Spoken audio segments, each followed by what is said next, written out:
Let's get educated. That's why we're here, to bring you the stories impacting K-12 classrooms and college campuses. It's time for a little education. Greetings, everyone. It is I, Katie Petrick, joined by Mr. David Fiorazzo. Now, I have a quick question for everyone. Where were you last night? Yes. Were you watching our pumpkin spice challenge? David, stop it. I cannot get him to stop. But here's the deal. We did a pumpkin spice challenge. Is it spice or not nice? Take a look. Roast. Go.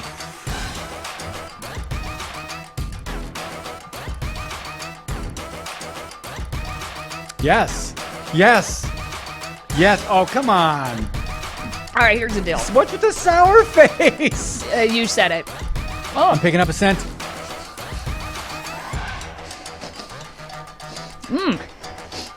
I got nothing. Okay, so that's just a tease for the full-length show. But of course, after we were able to taste everything, we had to find more items. And so you may be wondering, where were the pumpkin spice Twinkies? And there goes David, because as you know, he loves his Twinkies. So we're going to do a quick taste test here because, well, you have to watch the whole pumpkin spice episode to know how we ranked things. Yes. Some things were nice and some things were... Yep. If you put too much nutmeg or allspice, you're going to lose it, at least in my evaluation of pumpkin spice perfection. But when you open up the pumpkin spice Twinkie, it smells wonderful, but I think now a little heavy on the cinnamon, but at least it's a lot better than some of the products we tried. Watch that pumpkin spice challenge, by the way. This is true. Now I'm going to just get rid of those, and David will probably eat the rest of them after we're done here. But for now, a Tennessee K-12 school... It only costs, about $30,000 a year to attend, Tennessee K-12 school. They decided that they are going to publicly promote Vanderbilt's Pediatric Transgender Clinic for minors. Of course. Okay, I'm still pumpkin spicing. Of course you are still pumpkin All right, we now on with the countdown. So the school is facilitating a gender and sexuality alliance organization for grades 9 through 12. The headline, this K through 12 school in Tennessee promotes Vanderbilt's Pediatric Transgender Clinic for minors. Now let's watch this quick video to remind you what we were talking about before. Starting in January 1st of 2017, according to the Affordable Care Act, insurance carriers are mandated to cover medical expenses for trans folks. These surgeries make a lot of money. So female to male chest reconstruction can bring in $40,000. A patient just on routine hormone treatment, who I'm only seeing a few times a year, can bring in several $1,000s. That requires a lot of visits and labs. It actually makes money for the hospital. They're quoting roughly around $20,000 for a vaginoplasty, but that doesn't include your hospital stay. That doesn't include your post-op visits. That doesn't include your anesthesia, your OR. They're quoting around $20,000 for a phalloplasty. There's been different things that I've read that said it could be up to $100,000. Dr. Winokur, who's our surgeon, says that there's entire clinics where the entire clinic is supported just by their phalloplasties, and that is like a fraction of the surgeries that they're doing. So as we said during this episode when we talked about that at Vanderbilt, the moral of the story was the love of money is a root of all kinds of evil, because in that video, one of the surgeries they call bottom surgeries, meaning the transgender bottom below the waist, $100,000 for the hospital. So you can imagine how they want to bring in money to the hospital, Katie. Well, yeah, and so when we reported on this story, we reported on what Vanderbilt was doing.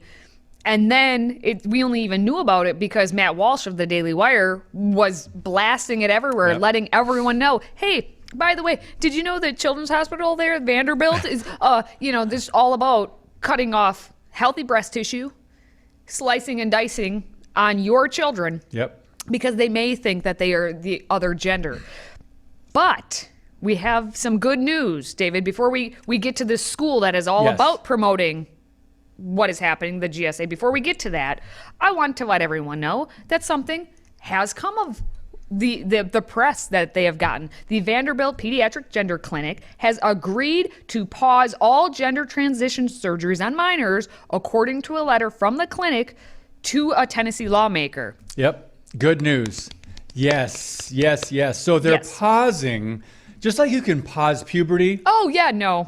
They're pausing these gender affirmation surgeries, and that's a bogus name, right? Of course. Gender affirmation surgeries on patients under 18 while we complete this review. So I'm reading into this, Katie, that they're not pausing all gender affirmation surgeries, but if you're under 18. So for minors, they're, quote, pausing these surgeries. At least they did that.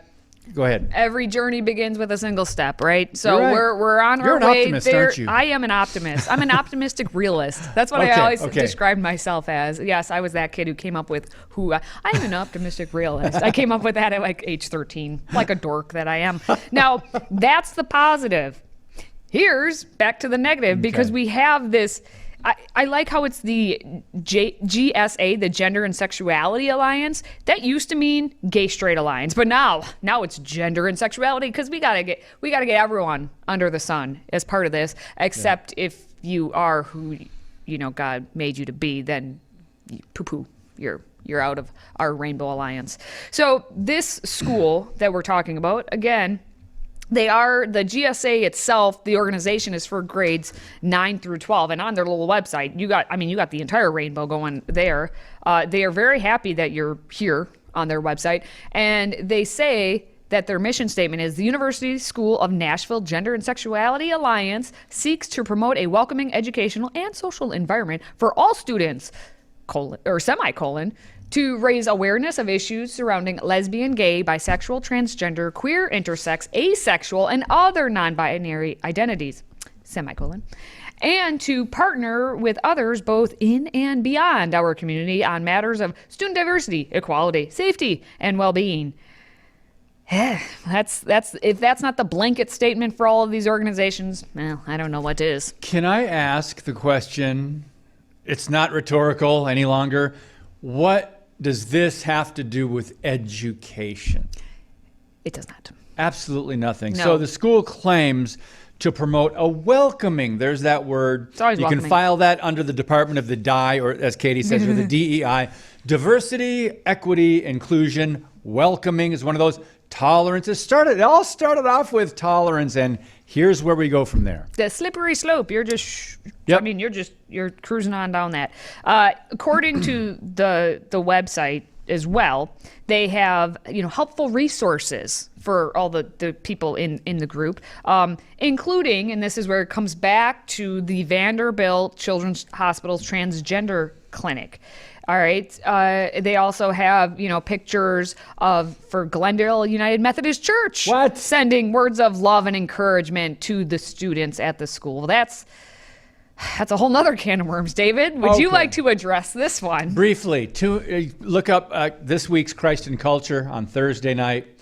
Watch Christ in Culture. I talk about this. I remind you that church has got to be in quotes now, because anyone can call themselves a church. And it's not likely a biblical church when you're promoting things that go against biblical teachings. And that's all. I will not get up on my soapbox. That was pretty good. That was quick. That was pretty good, but a little self-plug there. Christ and Little Culture. promotion there. Tune in. Do tune in, please. Hey, tune into Healthy Republic as well. Oh, stop. All right. One more thing, though. This is the same organization and school that is showing R-rated movies to their students. And ones of, high educational value, like, Schindler's List, I understand, Yep. That's, but hey, we also need to show Birdcage. And so they showed Birdcage last spring, which I love Robin Williams, but you do not need to show the movie Birdcage with Robin Williams and Nathan Lane as like a married couple, essentially, to a group of high schoolers. Like, why? But hey, it's R-rated, but it's for the GSA, so then everything's perfectly acceptable. So a few quick points before we get off this story. GSA's website also links to the Point of Pride organization. Also on the GSA website, minors can get a binder without your parents knowing. I'm quoting from Wait, the website. what kind of binder? A Like binder. to put my papers in? No, it David? binds girls' tops so they look flat. I won't go into any further descriptors. Thank you. And it says, quote, "We know that identity development is one of the hallmarks of adolescence. We support all of our students' identities." There's a reason in the Bible Jesus talked to that one demon that was named Legion, because we are many, Legion, and you've got all these identities.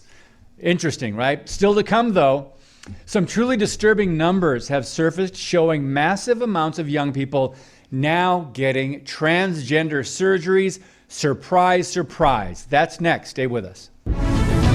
If you have a smartphone, tablet, Roku, or Apple TV, consider downloading the Freedom Project Media app.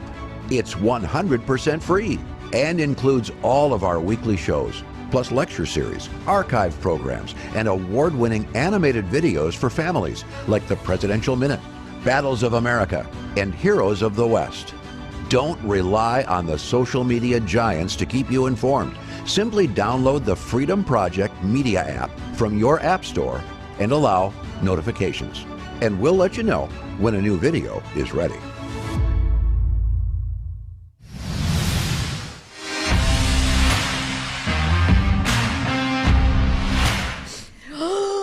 Shocker. Shocker. Shocker. Uh-oh. Transgender minors are getting surgeries for the transgenderism, with insurance covering some of it at alarming numbers. Shocker. I didn't think this was going to happen. Alarming numbers. Alarming numbers. If you promote transgenderism, it's in every part of the curriculum. It's all over everything you watch, everything you read, everything that you participate in, sports, everything. Yes. If you put that all in there all the time, what do you think's going to happen with kids? Do you think they're going to maybe be like, maybe I am a boy, says a girl, or I am a girl, says a boy? Well, yes. Now we have proof of it. Not only proof that that's actually happening, but that insurance is covering surgeries and that these surgeries are happening all over the place. Now, this is coming out of Reuters, which is not a middle to even right-wing type media Not outlet. at all. Not at all. Reuters worked with health technology company Komodo Health Inc. to identify how many youths have sought and received care. Well, even that headline, gender care. Come, give me a break. This is what they call it. Yep. Yep. The data is showing that more and more families across the country are grappling with profound questions about what type of care to pursue for their children, placing them at the center of a vitriolic national political debate over what it means to protect youth who identify as transgender. These are the words they're putting out. Now, Komodo Health Inc. analyzed its database of U.S. insurance claims and other medical records on about 330 million Americans, so the whole country. The analysis, which Reuters says is the first of its kind, found that at least 121,882 children, okay, Wow. 121,000 ages 6 to 17 were 6? diagnosed with gender dysphoria from 2017 to 2021. They were looking at this 5-year mark for right now. Okay, can I add something real quick here? Yeah. 2017, since we mentioned between 2017, we're talking about 6-year-olds. That was the year that Target put in their transgender neutral bathrooms, 2017, because so we've got the corporations promoting this, we've got Hollywood, we've got the Democrat Party, we've got K-12 schools, so the kids are not able to really escape this programming. They call it programming for a reason. And certain churches. Yes, and churches Accepting now. of it. Wait a and- minute. Churches. There you go. Get those air quotes out. All right. Now, if we take a look at the increase over the past 5 years, that's what's pretty telling. In 2021, Reuters reports about 42,000 children and teens across the United States were diagnosed with gender dysphoria, which is nearly triple the number that it was back in 2017. And it's up 70% from even 2020. Shocking. Look at that graphic. The line just keeps going up and up. Look at California. Oh my goodness. And if you want to talk right now Oh, that's specifically about some states, this is the data that this Komodo company came up with and gave to Reuters. They took a look at Sad. what I call blue states, California, Massachusetts, Michigan, New York, Pennsylvania, and Washington. Yeah. And their lines are insane. Like California especially. I mean, there is a causation correlation going on there. As the years went on, they just more than tripled the amount of children saying they are, I guess, being diagnosed as gender dysphoric. Yeah, and again, none of them are going down. They're all trending up. Sadly, I just can't imagine, Katie, but they go as young as 6 years old. This is really disturbing. Well, there's plenty of more disturbing stats we're about to reveal after the break. Today's show is sponsored by our friends at MyPillow. Save up to 66% on pristine quality bedding, towels, slippers, signature pillows, and much more when you use the code EDUCATED. That's EDUCATED. Educated. Support this show and a great American company.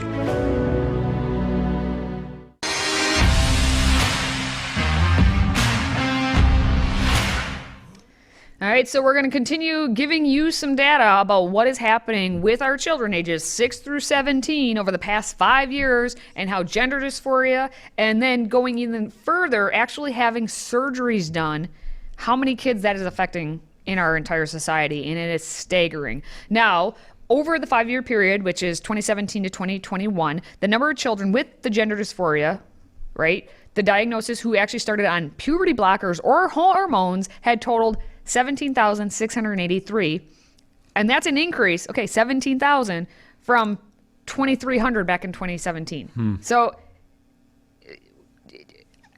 it's continuing, right? So the puberty blockers and hormones were up to 17,000, and it was just 2,300 back in the day. And of the 4,780 patients that actually initiated doing puberty blockers, and the 14,726 patients who initiated hormone treatment. Of those, that many, basically not all of them, many of them, if they have the gender dysphoria, they're taking action by either doing hormone treatments or puberty blockers. And so as Reuters said, that's probably not even all of it, because it's probably significantly undercount. Yes. Since this is they're looking at the records who have treatment that was covered by insurance. So if your insurance didn't cover treatment, they don't have that data. So there could be actually a lot more. They're definitely not overcounting. If anything, they're undercounting. David, this is crazy. Tell me a little bit more about some of the data that we have, some of the puberty blockers or the hormone treatment. Well, I want to just mention ages. Did we mention it's ages 6 through 17? 6 years old. So puberty blockers with prior gender dysphoria diagnosis, initiating puberty blocker treatment in 2017, it was 633. And as Katie mentioned, and we saw the graphs, it has grown every year.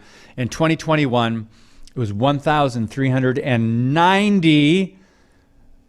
Well, that's 1,390. So you got U.S. More than patients. doubling. I would call them victims, but let's just go with this. It's U.S. patients ages 6 through 17 with prior gender dysphoria diagnosis initiated.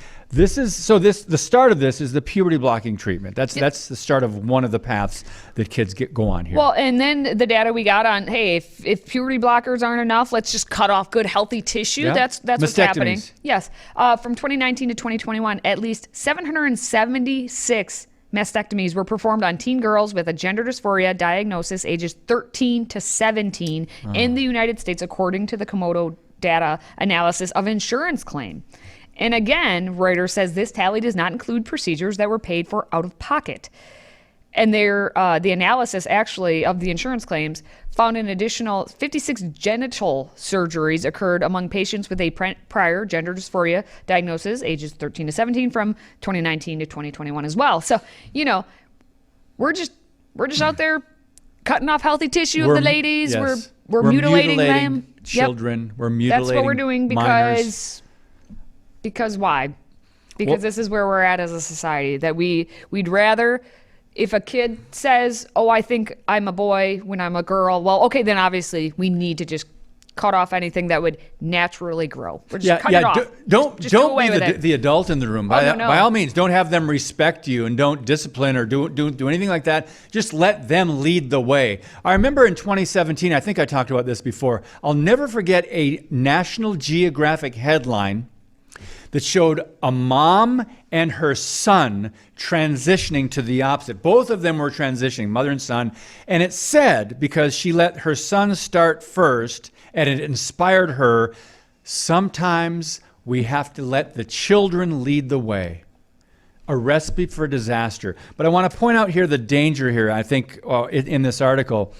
There's actually some complications. Obviously, the media won't tell you, Hollywood won't tell you, the Democrats won't tell you, but there are often complications from some of these surgeries. They're very serious and leaving permanent scars, not only physical, Katie, but psychological as well. But you can share a little bit more about that if you want. Well, I just have one more thing to say. Sure. I believe that children are our future.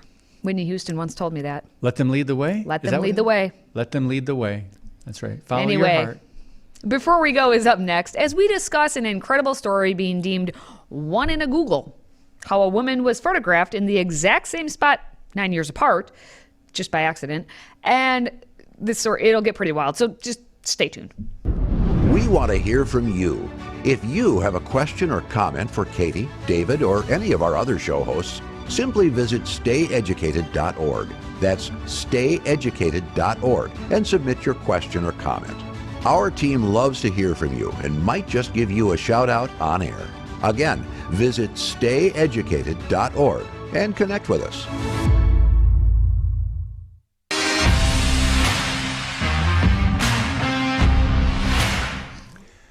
All right, before we go, Chicago's famed Bank of America Marathon is showing how diverse, there's the word, it can be, by creating a special category for people who don't know if they're male or female. Watch. Running isn't just a sport for one type of person, but it's something that can go ahead and be for everybody and help change everybody's life. Our sport is all-inclusive.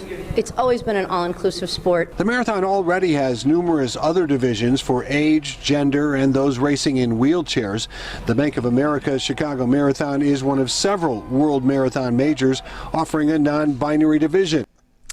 Now, my first response was to laugh, but it really is heartbreaking. It's sad that the corporate world has bowed to this delusion. And they should also come up with a nitwit division. I don't know, then anybody can, whatever. But roughly 40,000 runners lined up for the Chicago Marathon this past weekend. Fewer than 100 registered as non-binary, but people in the community expect that number to rise, of course, in the coming years. What a shocker. Next year, Boston Marathon says it will also be adding a non-binary division. Of course they will. So, Katie, so the LGBT have gone from just wanting to be treated like everyone else to demanding special treatment everywhere. Your thoughts? Yep. If you are an athlete and you're a runner, definitely sign up for that division because, hey, fewer than 100 in Chicago. I mean, I have better chances to win. Hey, I could be like, I signed up and I was in the top 100. I'm not telling you what division I was in, but I was in the top 10. I was Yeah. in the top 100. All right. Speaking of special people, Katie, what color Yes. are your eyes? I can't see from here. They are Hazel. Hazel. I have Hazel eyes as well. They're nice. A new study has found every blue-eyed person is a descendant of one single person. We know blue eyes are much rarer than brown eyes, as 8 and 10% of the world's population have blue eyes. But now its rarity makes sense as scientists revealed that the genetic mutation came from a singular human who lived between 6,000 and a billion years ago. No, I'm kidding. 6,000 and 10,000 years ago, sorry. Although there's still a lot more research that needs to be done, right? It's thought that the mutation could have spread when humans migrated from Africa to Europe, which would explain why many people of European descent have blue eyes. Right now, roughly 80% of the world's population has brown eyes. Anyway, interesting. Yes? is there going to be a special division for those people in the marathon Special division next for year? blue-eyed people? For blue-eyed people. That's another I'm division. Just asking. I'm Yes. just asking for a friend. Good call. Finally, talk about a 1 in a Google chance. Here's a story that will blow your mind. So a woman in Carlisle, England, is experiencing a glitch in the Matrix after Google Maps spots her in the exact same spot 9 years apart. The first image on the left, shot in 2009, shows Leanne Cartwright standing at a traffic crossing on the corner of Victoria Place.